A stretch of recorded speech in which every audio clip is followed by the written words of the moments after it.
আজকে আমি এখানে আজকে সালাম করতে জন্য আসলে সত্যি কথা যেটা একদম সত্যি কথা আমি যে কারণে আসছি কোনো মিথ্যা কথা বলবো না।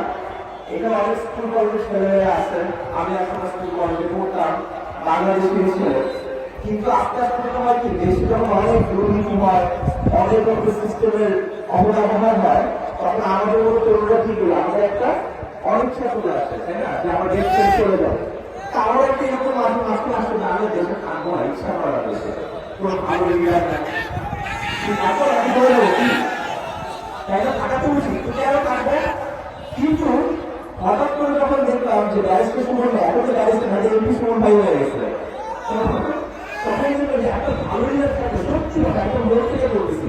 আমাকে যদি কোনো সুমন ভাই বলে আমার তুমি দেশ ছেড়ে যেও না, তোমাদের সাপোর্ট আমার দরকার, আল্লাহর কসম আমি ভাইয়ার জন্য দেশে থেকে যাওয়া এবার সাপোর্ট করবো। আমি এখন কথা হচ্ছে, আমি যদি এখন আমার জীবনের সমস্যা পূরণ করে ফেলি, আমি যদি আজকে সাহায্য করতে যদি পাশে আপনি যে আছে ও কি পারে না, আজকে রাতে ফ্লাইট ধরে লন্ডন চলে যেতে পারে না? অবশ্যই পারে, ও পারে সিঙ্গাপুর চলে যেতে। কি কারণে, কিসের জন্য দেশে থাকতে হয়?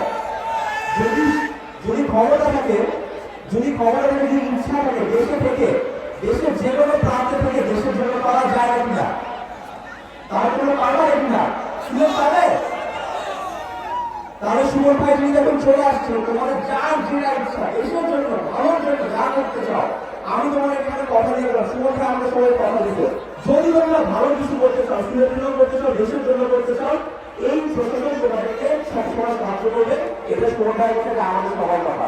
এটা বলে আজকে আমি আমার কথা শেষ করছি। আজকে এখানে আমার জন্য আসলে আমরা কেউ আমাদের জন্য আসলে আমার সবাই সিলেটের জন্য, বাংলাদেশের জন্য।